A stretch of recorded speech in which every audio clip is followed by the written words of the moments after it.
What should we really expect going into this season for Arizona State? Well, like you said, Kyle, it was one of the greatest seasons in women's basketball history at ASU. They went 26-7, went into the tournament as nearly guaranteed by experts to be in the Elite Eight, maybe into the Final Four even as well. First round, round 64, they win the game. Second round, round of 32, though, they have a little bit of an issue, and they end up losing that game at Wells Fargo as well. They lose 5 seniors in the offseason. They gain back 5 true freshmen. So I don't know if this team will be as good as they were last year, so lower that expectation bar just a little bit. But on the bright side, they do have their 2 leading scorers from last year returning for their senior season. So don't lower that expectation bar too much, because I still think the Lady Sun Devils are going to have a great year. With men, who are you really looking forward to step up this year for the Lady Sun Devils? I'm looking at sophomore Sabrina Haynes. She's from Arizona, went to Desert Vista High School. There she got a Division I state championship her junior year, so she knows success. She also played a lot of games at Wells Fargo while she was in high school in those big level games. Last year, as a freshman, 7th leading scorer, 5.6 points per game. And then she was also in the top 5 for field goal percentage and also 3-point percentage, led the team in free throw percentage. This is a good star rising up. Last year, her season high was 19 points. I expect that to change a few times this year. I also wanted to ask you, Devon, should Balaj be inserted into the Heisman conversation? Obviously, an extremely leeway type of question, and what would be your answer on that? I think it's a little bit too early so far with such a small sample size that we have right now. Especially, you have to remember, NAU, an FCS school that they took on, he only ran for 56 yards.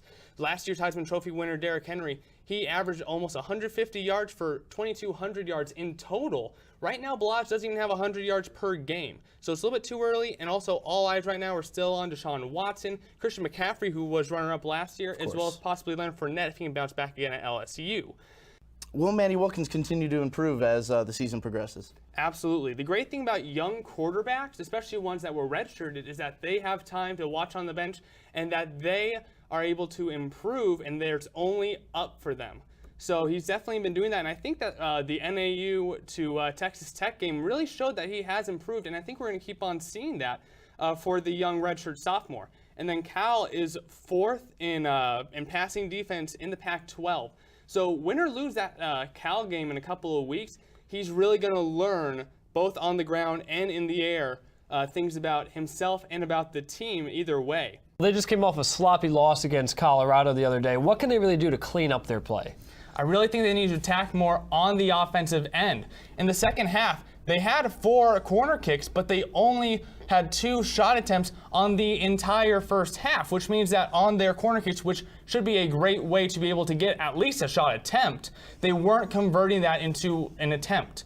Then in the second half, they come over, no corner kicks at all, and they shoot off 8 shot attempts. Nothing goes in. I think that they really need to try to execute more on the corner kicks, not to mention also find better attempts where you're not just knocking in 8 shots without a lot of ground on it. And whether this sounds contradictory or not, I do think that they need to go and try to be more aggressive. They only had 1 offside penalty in that game. And usually when they score a lot more, they have a lot more offside penalties. So maybe take a risk or 2 and go in there. And maybe, if you get more penalties on that, oh, well, if you can go in and attack harder, that'll make all the difference. Now, say you see all these things coming together. What do you think the big key is when you put all these things together down the stretch for ASU with only 8 games left remaining in Pac-12 play? Well, ASU is about a 500 team right now, about average. 5 of the next 8 teams they're taking on are about the same. They're about this 500 average level. So I think that if they go in there with a lot of heart, no matter how cliche that might sound, if they're the toughest team on the field, they might take all 5 of those games. It's completely possible. Now, none of these are going to be a real walk in the park. They're going to be taking on 3 teams that are in the top 25 in the NSCAA coaches poll, including number 1 Stanford. So there's not going to be a single gimme game on the rest of the season, but I really think they have a chance to go out there, and if they play tough against those 5 schools, they can get 5 straight wins. They can go 5-3. I think they can definitely go 5-3.